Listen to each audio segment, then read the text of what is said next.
शुभ सकाळ पिलामाने आजिर कालांश को समस्त स्वागत अभिनंदन। आमे पूर्व कालांश रे जापान रो अनुभूतिर सारा कथा पढ़ी थिले। आमे बहुत किछि कथा जानी थिले।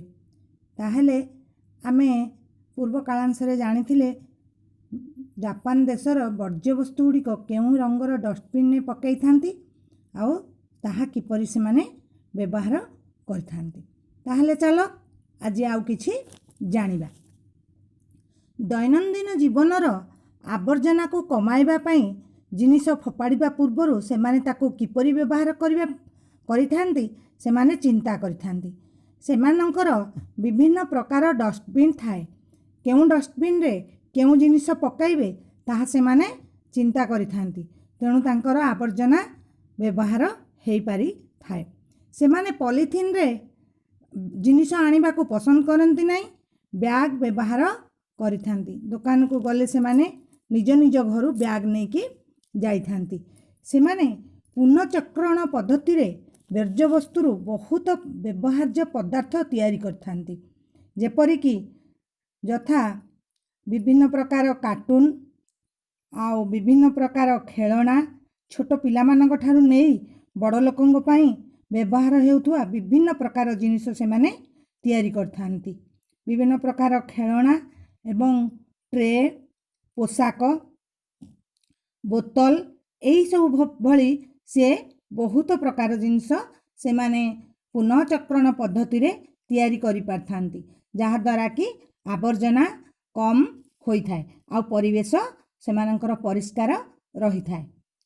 तापरे लेखक सेठारे सीनियर हाई स्कूल रे गोटाए दिन बितेबार सुजोग पाइले। तेणु से हाई स्कूल बीते समय रे सेठाकार शिक्षा व्यवस्था विषय रे किछि जानिबा को पाइले। सेठारे 4 वर्ष रु 6 वर्ष पर्यंत पिला केजी स्कूल जानती, 7 वर्ष रु 12 वर्ष पिला प्राथमिक शिक्षा करती, 13 वर्ष रु 15 वर्ष जूनियर हाई स्कूल रे शिक्षा करिथांती। तांकर 15 वर्ष बयस पर्यंत शिक्षा बाध्यतामूलक। तेणु सेमानंकर शिक्षा व्यवस्था बहुत भल। सेठारे मातृभाषा को गुरुत्व दिया जाय थाए। ता सहित गणित विज्ञान मध्य सेमाने पढ़ी थांती। गणित विज्ञान रे केही पछुआ न थांती। एही परि भाबरे सेठारे अधिकांश छात्र निजे निजे जणे जणे वैज्ञानिक हेबा पई चिंता करि थांती। सेमानंकर लक्ष्य थाए सेमाने भविष्यत रे किपरि वैज्ञानिक हेई परिबे। जापानी स्कूल रे पाठ सहित मध्य शारीरिक शिक्षा दिया जाई थाए, जहा द्वारा कि शरीर सुस्थ रही पारिबो। ता सहित खेलकूद मध्य शिक्षा दिया जाई थाए।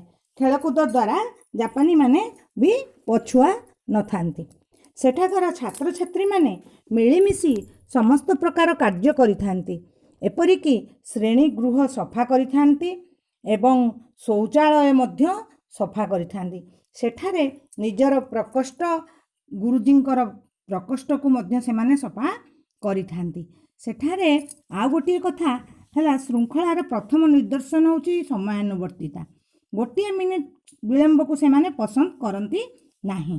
गोटे कथारू लेखकंकर जना पड़ला जे सेमाने 7टा रु 8टा भितर थिबा खाइबार समय थिला, किंतु सेठारे 3टी पिला डेरी रे आसले बोली तांको खाइबा को मिलिला नाही। सेमाने बहुत भद्र और नम्र। सेमाने अभिवादन जणैला बेले अंटा ठारू पूरा नई करी अभिवादन जणै थांती। सेइथिरु सेमान जणा पड़े जे सेमाने केते सरल आ भद्र। आमे मध्य सेमानक ठारू बहुत किछि शिखिबा कथा। जापान देशटी जेमिति सुंदर देश, भ्रमण पाई बहुत सुंदर, सेहिपरि सेही देशरू शिखिबा पाई मध्य बहुत किछि जिनिस अछि। शिखिबा पाई गोटिए मध्य उत्कृष्ट स्थानटिए। ताहले आमे आज जापान विषय रे जानिले, तापरे आमे परवर्ती कालांश रे पढ़िबा। धन्यवाद पिला माने, तुमे माने सबु मन देई सुनिथिबार तुम मानको